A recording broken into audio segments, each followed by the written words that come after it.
Семено Англид мастераас орж байсан хүн IELTS өгвөл хэд авах вэ гэж бодож байсан уу? Тэгвэл энэхүү бичлэгийг дуустал нь үзээрэй. Өнөөдрийн бичлэгээр ажлынхаа хажуугаар бэлдсэн техникүүдэд туршиж анх удаа 4 хэсгээ бүтнээр нь хийж оноогоо шалганаа. Мөн өөрийн зөвлөгөөнүүдээ бас хэлнэ. За тэгэхээр бичлэгээ дуустал нь үзээрэй. Бичлэг рүү орцгоё. Listening. Ойрд listening дасгал хийгээгүй эхэндээ анхаарал нэлээд төвлөрөхгүй байсан. Гэхдээ гүнзгий амьсгаа аваад буцаад яриа руугаа анхаарсан.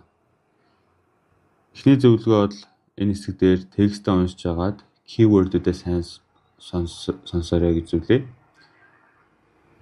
За зүйрлэх юм бол яг загсчилж байгаа юм шиг зөв хариултаа хүлээх хэрэгтэй.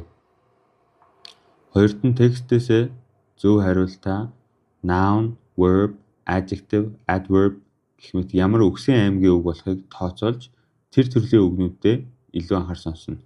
За жишээлбэл үйл үг байна гэж бодож байвал үйл үгнүүдэд илүү анхаар сонсноо гэсэн үг. Гуравт нь ойлгох гэж сонсороо. За мэдээж энгийн зөвлөгөө юм шиг сонсогдож магадгүй. Гэхдээ энэгээр юу хэлэх гээд байгаа юм бэ гэхээр хариултан дотор байгаа үгсүүдийг зүгээр гарч ирэх нүгүү юу гэж сонсох биш. Тухайн яриаг ойлгоод зөв сонголт мөн үү биш үү гэдгийг нь ойлгоорой гэж хэлж байгаамаа. Жишээлбэл I don't want to go on Saturday гэж хэлэх юм бол хагасаа өдөр явмааргүй байна гэсэн үг.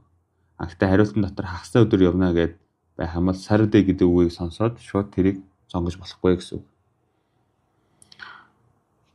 За listening дээр 40 асуултаас нэг алдаад 39-ийн зөв хариулаад 9 оноо авсан байна.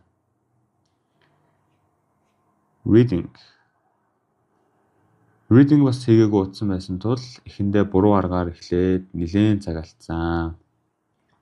Параграфуудын эхний сүүлийн өгүүлбэрүүдийг уншиж ойлголт авах гэж оролцсон ч текстээ сайн ойлгоогүй. Тэгээд дахиад skimming хийж уншаад өөрчлүүлсэн. Part 1 дээр 30 минут болсон. За тэрнээс болоод part 2, 3-ыг илүү хэцүү болгосон. Яарч уншаад нэлээд тохгүй байсан. Part 3 цагтаа амжаагүй. Гэтэ цагаа сунгаад 50 шалгалтаа хийгээд дуусгасан. Тэгэхээр яг шалгалтынхаа үндсэн цагтаа бол арай амжуулаагүй гэсэн үг. За зөвлөгөөнүүд гэх юм бол эхний зөвлөгөө хариулт байгаа хэсгээ skimming scanning хийгээд олсон бол уншиж буй өгүүлбэрээ сайн ойлгох дээр анхаараарай. Хитрхи яарад барагцаа аваад буруу хариулах эрсдэлтэй шүү. Бүтэн текстээ нэг үрслэн үсгэлээд уншаарай гэж бол хэлээгүй. Тэгэхээр ерөнхийдөө бол яг за энд хариулт байна гэж бодож байгаа бол тэр өгүүлбэрээ сайн ойлгоод 50 уншаарай гэж зөвлөж байгаамаа. Хоёрт нь хариулт үгийг болоход туслах үгээ эсвэл түүний synonym үгийг сайн хайгаарай. За жишээ гэвэл separate цэг гэсэн байсан текст асуултан дээр ингэж байсан. За тэрэн дээр бол би яасан бэ гэхээр төстэй үг нь хайсан. Эсвэл separate гэдэг үг байна уу хайсан. Текстэн дээр бол юу гэж байсан бэ гэхээр the wide communities гэж байсан. Тэгэхээр separate гэдэг үгийг төстэй утгаа the wide гэдэг үгээр текстэн дээр оруулж бичсэн байсан. Тэгэхээр яг адилхан бичсэн иймэрхүү төстэй үгээр бол өөрчлөлт бичсэн байдаг заримдаа. За гуравт нь time management буюу цагаа зөв хуваарлаарай. Нэг хэсэг дээр хит их удвал бусад сайн хийж чадах хэсгээс оноогоо алдах магадaltaй. За миний хувьд бол энэ алдааг бол гаргасан. Тэгэхээр дараачуудад бол илүү сайн анхаарна.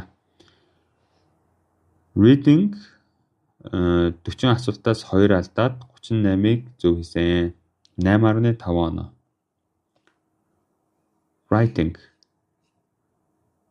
task нэг дээр хитрхи сүртэй өнөр өнөө авах гэж утсан зүйл бичих гээд нэлээд цаг алдсан. Тэгээд ойрд бас writing жоохон бичээгүй байсан. Зарим аргуудаа бол бас ашиглаж чадаагүй. За энэ дээр бол ямар зөвлөгөөнүүд хэлэх вэ гэхээр эхний алдаа бол task 1-ийг formal and objective tone-оор бичих ёстой байсан. Гэхдээ би бол илүү тийм жоохон хувийн сэтгэлээ илэрхийлсэн үгнүүд бичээд өөрийнхөө оноог доошлуулсан. Хоёрт 4-ийн баг зэрэг алдаанууд байсан. Энэ дээрээ бас ажиллах шаардлагатай санагдсан. Гуравт нь цагаа зөв хуваарлах өгөөс болоод сүүлд нь 4-ийн алдаагаа шалгах цаг үлдээгүйг нь бас миний нэг алдаа байсан. Тэгэхээр нөгөө task 1 дээрээ хэтэрхий их цагаа өнгөрөөгөө task 1-ээч 4-ийн алдааг нь шалгаагүй, task 2 руугаа ороод бас нэлээд яарч бичээд тэгээд тэн дээрээ бас үгийн сонголтуудууд маань жоохон буруу болсон. Одоо яг үгүй буруу бичээгүй ч гэсэн тэр тухайн санаа асуултанд хариулах санаагаа гаргахтаа бас тохиромжтой үгнүүд ашигласан байсан. За тэгээд ерөнхийдөө өөрийнхөө бичсэн зүйлээ дахиад нэг сайхан унших цаг өөртөө үлдээх хэрэгтэй санагдсан. Writing 6.5 авсан. Speaking.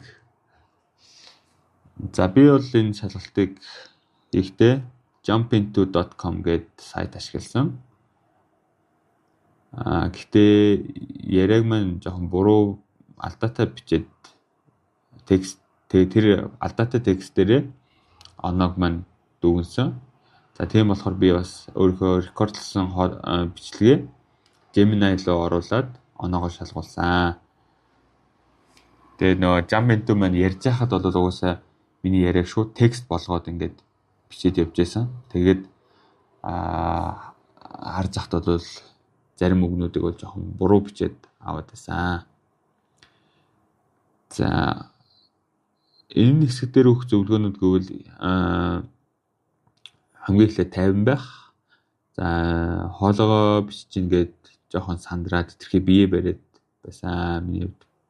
Хоёрт нь бол буруу ярьж байна уу? Ямар сонирхолтой зүйл ярих уу? Тэгээд ярих байгаа санаагаа илэрхийлэх үгнүүдээ би мэдж байгаа үгүй юу? Энэ санааг ярих уугүй юу гэд хитрхи их зүйл бодоод тэрнээсээ болоод яриа маань удаашраад тэр нь өөрөө оноог маань буулгасан байхаа. Би бол тэгж бодсон. За 3 дугаар хэсэг дээр 3 дугаар зөвлөгөө бол part 1 дээр friendly буюу найзтайгаа ярьж байгаа юм шиг, part 2 дээр storytelling буюу түүх ярьж байгаа мэтэр ярих хэрэгтэй. Тэгэхээр нөгөө өгүүлбэр хоорондын холбоо үгнүүдийг сайн ашиглах хэрэгтэй. Part 3 дээр бол academic tone-оор ярих хэрэгтэй гэдгийг ойлгосон. Жишээ нь part 3 дээр би бол informal үгс ашиглаж ярьсан оноог буулгасан байсан.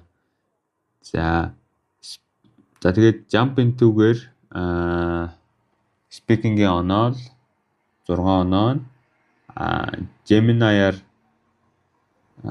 рекордингоо оруулаад мөн шалгуулсан. Тэгэхэд бол харин 7 оноо гэж байсан. За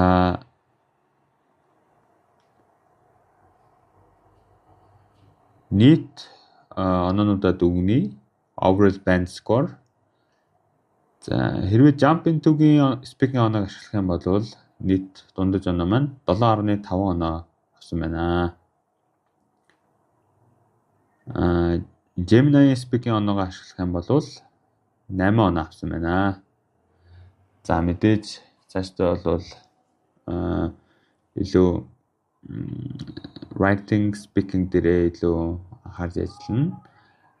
Гэтэ мэдээж миний төлөвлөгөө бол Cambridge-ийн IELTS Academic номны дасгалуудаар бэлдээж за тэгээд энээсээ сурсан зүйлсээрээ бусад сурагчдад яаж бэлдэх талаар илүү зөвлөгөө өгөх тал дээр судалнаа.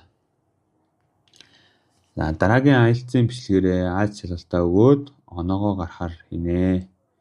За тийм болохоор тэр үртэл subscribe дараарай, мөн лайк дараарай. За баярлалаа.